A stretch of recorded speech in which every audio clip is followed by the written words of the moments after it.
নমস্কার, আমি বন্দনা। আমার কিচেনে আপনাদের সবাইকে স্বাগত জানাই। আবারও এসে হাজির হয়েছি পালং শাকের একটি রেসিপি নিয়ে।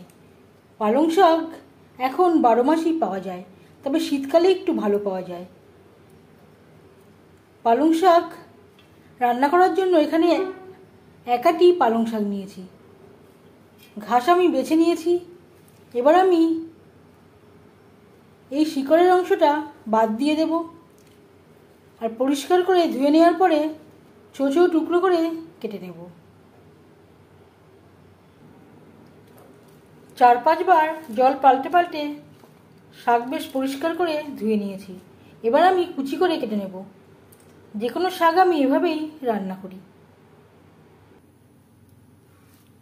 পালং শাক ছোট ছোট টুকরো করে কেটে নিয়েছি। এবার যাচ্ছি নেক্সট স্টেপে। পালং শাক রান্না করার জন্য সামান্য পরিমাণে সরষের তেল গরম করে নিয়েছি। দিয়ে দেবো ভাঙা বড়ি। এর পরিবর্তে আপনারা গোটা বড়িও ব্যবহার করতে পারেন।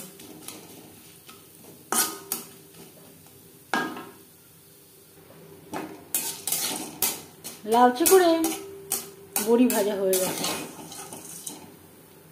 একটা পাত্রে উঠিয়ে নেব।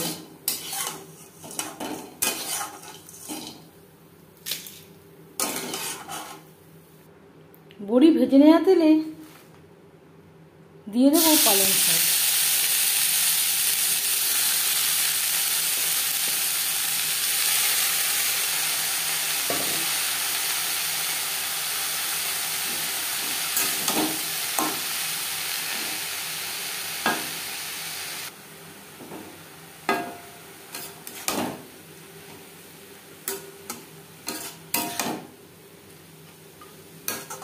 রান্না করব হাই টু মিডিয়াম ফ্লেমে।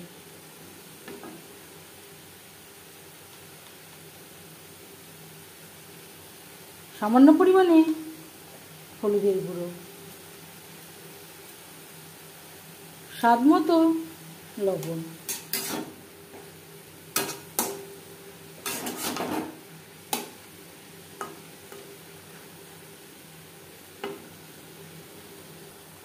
শাক অনেকটাই কমে এসছে। 4-5 মিনিট রান্না করে নেওয়ার পর গ্যাসের ফ্লেমটা বন্ধ করে দেব। একটা পাত্রে উঠিয়ে নেব। পালং শাকের জন্য একটা মশলা আমি তৈরি করে নেব। নিয়েছি 1 চামচ চিনেবাদাম, 1 চামচ পোস্ত।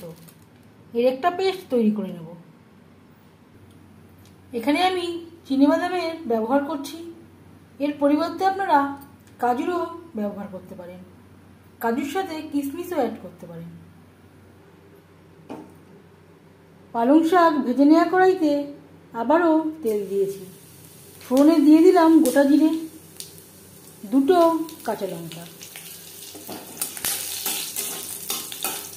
কাঁচা লঙ্কা আমি চিড়ে নিয়েছি। জিরে কাঁচা লঙ্কা ভেজে নেওয়ার পর দিয়ে দেবো পোস্ত ও চিনেবাদামের paste.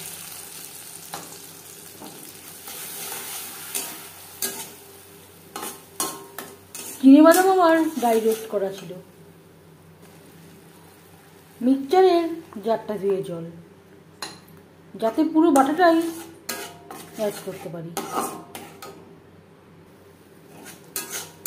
3-4 minute low to medium ফ্লেমে নাড়াচাড়া করে নেওয়ার পর দিয়ে দেবো পালং শাক। পালং শাক দিয়ে আমরা নানা রকম রেসিপি তৈরি করে থাকি, তবে একবার হলেও এভাবে ট্রাই করে দেখুন। এর স্বাদ হবে অসাধারণ। মিডিয়াম ফ্লেমে আরও 3-4 মিনিট রান্না করব।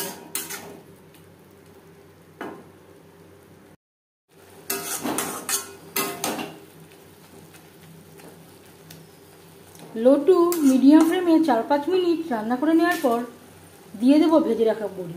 বড়ি আমি নোড়ার সাহায্যে একটু গুঁড়ো করে নিয়েছি, তবে একেবারে মিহি করে গুঁড়ো করিনি, একটু দানা রেখে গুঁড়ো করে নিয়েছি।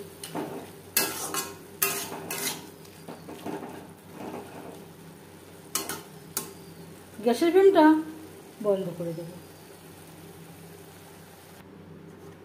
আপনারা চাইলে খুবই সামান্য পরিমাণে চিনি অ্যাড করতে পারেন, আমি আর চিনির ব্যবহার করলাম না।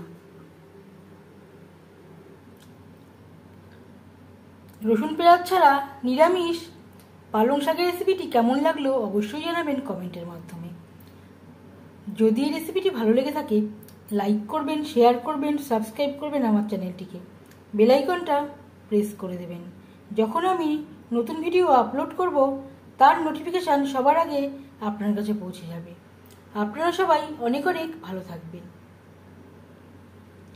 এই ভিডিওটি দেখার জন্য ধন্যবাদ।